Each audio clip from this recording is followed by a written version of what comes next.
Abdurrahman Al-Habsyi Kuitang. Beliau yang memfatwakan ketika tanggal 17 Agustus Soekarno membacakan teks proklamasi mendeklarasi daripada kemerdekaan Indonesia. Beliau di hari Jumat itu, ba'da Jumat beliau fatwakan. Sekarang saya fatwakan setiap tanggal 17 Agustus wajib pasang bendera merah putih di rumah-rumah kalian. Siapa yang nyuruh? Itu fatwa Habib Ali bin Abdurrahman Al-Habsyi Kuitang.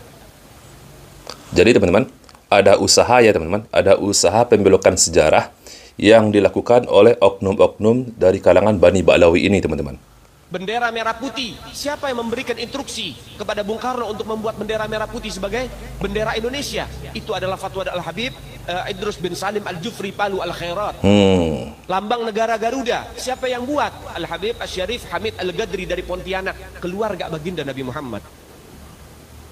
Luar biasa teman-teman, luar biasa upaya-upaya yang dilakukan oleh oknum Habib ini teman-teman. Bismillahirrahmanirrahim. Assalamualaikum warahmatullahi wabarakatuh. Alhamdulillah, jumpa lagi dengan saya di channel YouTube Maisha Al-Fatih. Selain mendawir sahabatku semua, mencari keuntungan dari para jemaahnya, dan juga pintar mendongeng, menceritakan kisah-kisah kesaktian dari para leluhurnya, ternyata sahabatku semua, dari golongan para Bani Ba'lawi ini, mereka juga pintar mengarang-arang cerita dan berusaha membelokkan sejarah kemerdekaan Indonesia ini teman-teman. Dan alhamdulillah ada seorang profesor teman-teman, yakni Profesor Anhar Gonggong, salah seorang sejarawan yang membantah pernyataan dari Habib ini teman-teman. Oke, sebelum kita lanjutkan videonya, bagi teman-teman yang belum subscribe channel YouTube ini, silahkan diklik tombol subscribe-nya dan jangan lupa aktifkan tanda loncengnya agar teman-teman semua mendapatkan notifikasi video-video terbaru dari channel YouTube ini.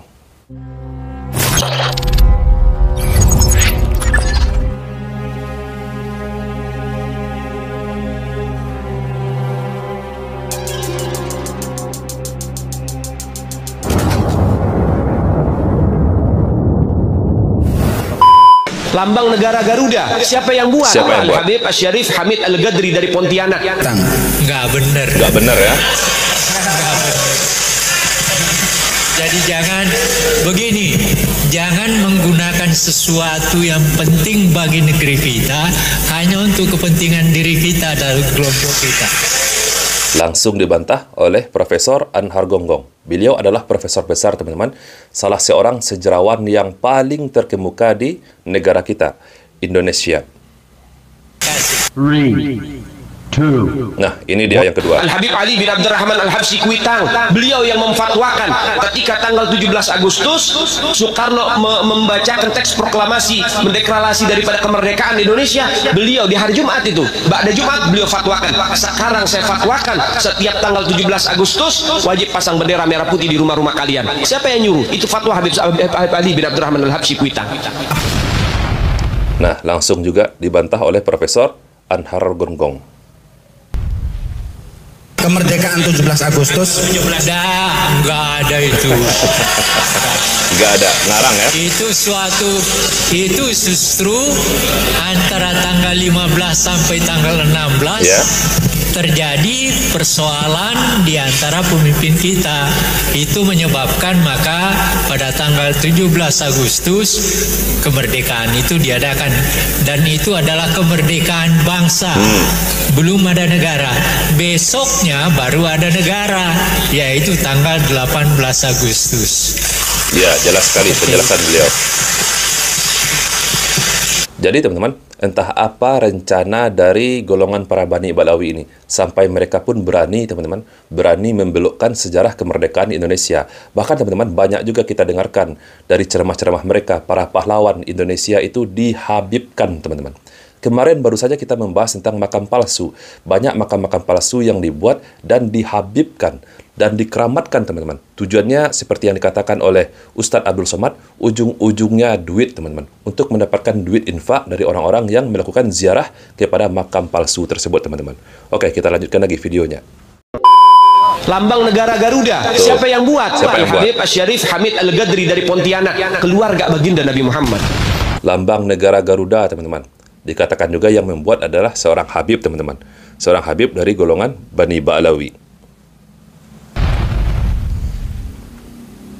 Jadi ketika itu diperlukan lambang negara, ya, lalu dibentuk panitia. Panitianya, ketuanya Ki Hajar Dewantara. Ki Hajar Dewantara itu ketuanya.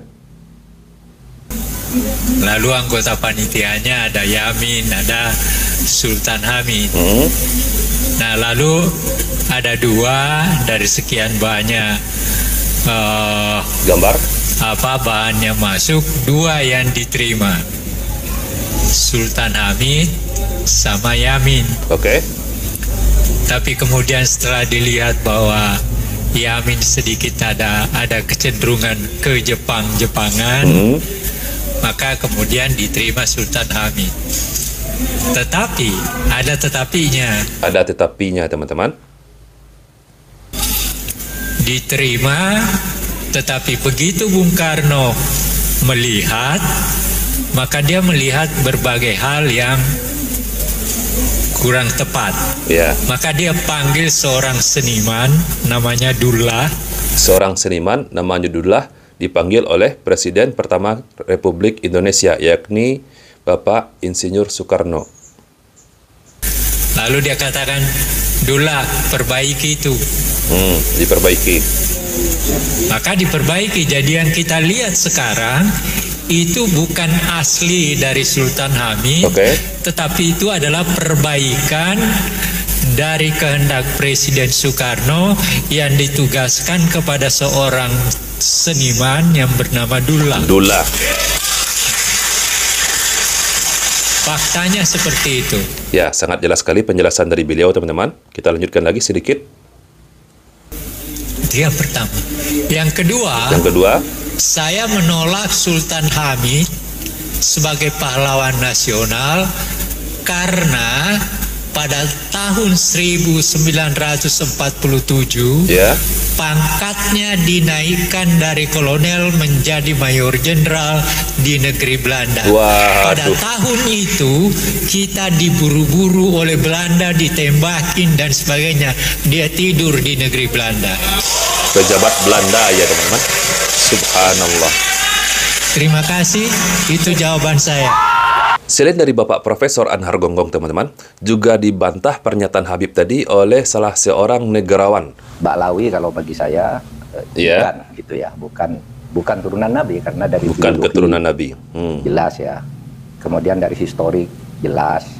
Kemudian juga DNA yang terakhir itu. DNA yang sudah ini.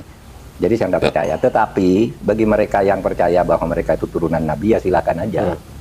Ya, silahkan saja, kata Bapak Mahmud MD. Tapi beliau pribadi tidak percaya bahwa golongan dari Bani Balawi ini bukanlah keturunan dari Nabi Muhammad SAW. Oke, kita lanjutkan.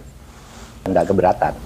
Tidak keberatan beliau. Tapi bagi mereka yang percaya silahkan. Kan sama aja orang ngaku turunan Menak Jinggo, turunan Ken Arok. Itu saya tidak keberatan gitu. Oke. Memang kenapa kalau turunan? Bagi saya tidak ada urusan. Tetapi yang saya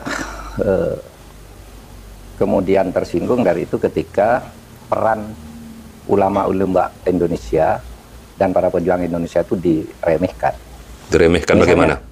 Cerita bahwa proklamasi kemerdekaan Mei 17 Agustus itu karena bisikan seorang Habib tertentu kepada Bung Karno itu kan tidak pernah ada dalam cerita itu. Nah, tidak pernah ada di dalam sejarah kita, teman-teman.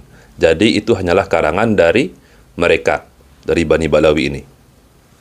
Semua yang menulis selama ini, Bung Karno pulang dari Dalat, dijanjikan kemerdekaan, lalu terjadi sini tarik-menarik antara pejuang. Yang satu ingin merdeka secepatnya, yang satu menunda sesuai dengan persetujuan Jepang. Sampai Bung Karno diculik. Tanggal 16 itu diculik, nggak ketemu Habib. Diculik oleh pemuda itu, nggak ketemu Habib siapa, diculik, dibawa ke Rengas Dengklok. Nah, ini teman-teman, kisah antara golongan muda dan golongan tua. Bagi teman-teman yang pernah belajar sejarah, pasti paham dengan sejarah ini. Pokoknya merdeka sekarang, kata Bung Karno ntar dulu, gitu. Akhirnya, sesudah itu malamnya rapat di rumah Laksamana Maeda. Laksamana Maeda itu adalah Dandim lah, Dandim Kota Batavia, tapi angkatan laut kan, karena di Batavia, Dandim Batavia kalau itu. Laksamana Maeda itu yang minta Bung Karno, Bung, kalau Anda mau rapat untuk merumuskan proklamasi besok pagi, di rumah saya aja, aman, saya yang jaga, bukan Habib, nggak ada Habib, cerita Habib ini nggak pernah ada di dalam. Ini sejarah loh, teman-teman. Dalam sejarah, kecuali dulu menjadi Usman Yahya itu menjadi muftinya Belanda. Wah. Yang mengharamkan kita melawan Belanda justru itu Habib, yang jelas itu tertulis dalam sejarah. Kalau Habib berbisik ke Bung Karno kapan? Dan tidak pernah ada cerita itu. Gitu. Terbongkar ya teman-teman. Ternyata para habaib ini teman-teman, ternyata junjungan mereka dulunya itu mereka adalah mufti dari kerajaan Belanda yang sedang menjajah kita Indonesia dan memfatwakan haram bagi para pejuang untuk melawan Belanda. Ketahuan teman-teman akhirnya. Jadi mungkin ya sahabatku semua, mungkin dikarenakan mereka tahu bahwa leluhur mereka di Indonesia ini teman-teman dulunya adalah mufti dari kerajaan Belanda yang sedang menjajah rakyat Indonesia. Jadi mungkin sekarang teman-teman mereka berusaha untuk membelokkan sejarah teman-teman. Dikatakan kepada para jemaahnya bahwa dari golongan para habaib ini sangat banyak jasanya terhadap kemerdekaan rakyat Indonesia. Padahal teman-teman bukan seperti itu sejarahnya. Sejarahnya jelas sekali disampaikan oleh Bapak Mahfud MD tadi bahwa merekalah salah seorang dari merekalah yang menjadi mufti dari kerajaan Belanda, yang melarang bahkan, yang mengharamkan, mengeluarkan fatwa haram bagi pejuang Indonesia untuk melawan pemerintahan Belanda yang sedang menjajah rakyat Indonesia.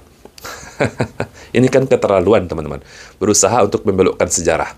Jadi bukan hanya sekedar pintar mendongeng, menceritakan kisah-kisah kurafat, mendawir, mencari keuntungan dari jemaahnya, sampai lelang inilah, lelang itulah. Ternyata juga pintar membelokkan sejarah Republik Indonesia ini teman-teman. Na'udzubillah. Oke lah teman-teman semua, semoga video ini bermanfaat untuk kita semua.